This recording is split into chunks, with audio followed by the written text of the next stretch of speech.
नमस्कार दोस्तों। भारत जो दुनिया की पांचवी सबसे बड़ी अर्थव्यवस्था है, दुनिया की सबसे बड़ी आबादी के साथ साथ दुनिया का सबसे बड़ा बाजार भी है, जिसमें हर देश अपनी दुकानदारी सेट करना चाहता है। चाहे यूके हो, ऑस्ट्रेलिया हो, अमेरिका हो, पूरा का पूरा यूरोप हो, चीन हो या फिर ताइवान हो। इसी सिलसिले में दुनिया के देशों के साथ भारत के लगातार फ्री ट्रेड एग्रीमेंट साइन हो रहे हैं, क्योंकि दुनिया का सबसे बड़ा बाजार भारत में मौजूद है।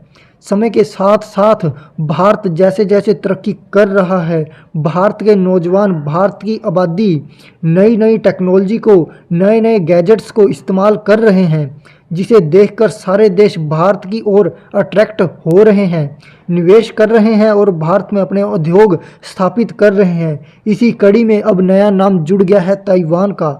जी हाँ दोस्तों, ताइवान के अनौपचारिक राजदूत बोशुआन गेर ने समझौते फ्री ट्रेड एग्रीमेंट को जल्द से जल्द पूरा करने की बात कही है। उन्होंने कहा है कि ताइवान सेमीकंडक्टर, 5G, सूचना सुरक्षा और आर्टिफिशियल इंटेलिजेंस जैसे अहम क्षेत्रों में भारत के साथ अपनी विशेषज्ञता साझा करना चाहता है।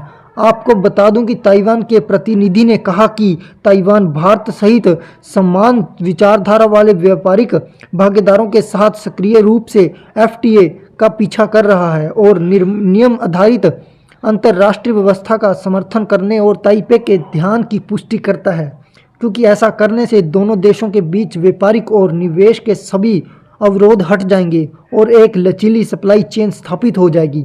ताइवान का कहना कि भारत की हाई टेक्नोलॉजी सप्लाई चेन विकसित करने में ताइवान बहुत अच्छा साझेदार साबित हो सकता है। इसके अलावा भारत और ताइवान को प्रस्तावित मुक्त व्यापार समझौते यानी FTA को जल्द से जल्द मजबूत करना चाहिए, क्योंकि भारत सक्रिय रूप से विदेशी निवेशक को आकर्षित कर रहा है और अनुकूल प्रोत्साहन के साथ निवेश के माहौल को अनुकूलित करने के लिए हर संभव प्रयास कर रहा है।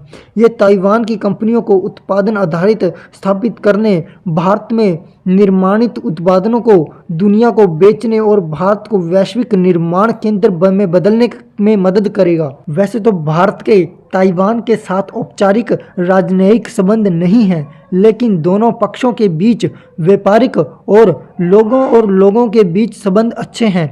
ऐसे समझौते चीन को काउंटर करने के लिए भी बहुत ज़रूरी हैं। जब चीन ने 2.3 करोड़ से ज़्यादा की आबादी वाले इस स्वयं शासित द्वीप के खिलाफ आक्रमण रूप अपना रखा है, तब अमेरिकी संसद की स्पीकर नैन्सी पेलोसी की ताइवान यात्रा हुई।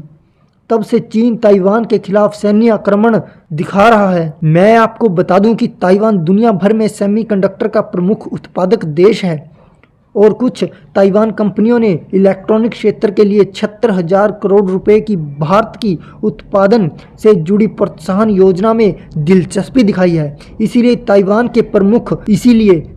के प्रमुख मोबाइल फ़ोन निर्माताओं जैसे कि विस्ट्रॉन, फॉक्सकॉन और पेगाट्रॉन ने भारत के उत्पादन से जुड़ी प्रोत्साहन PLI के समर्थन में अपनी उत्पादन इकाइयों को सफलतापूर्ण भारत में स्थानांतरित कर दिया है।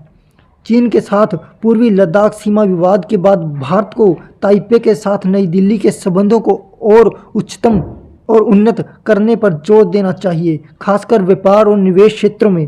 और दोस्तों, आप सभी को क्या लगता है कि भारत को इस दिशा में कदम कितनी तेज़ी से उठाने चाहिए? अपने विचार कमेंट्स में ज़रूर बताना और इस चैनल को लाइक, शेयर और सब्सक्राइब करना मत भूलना।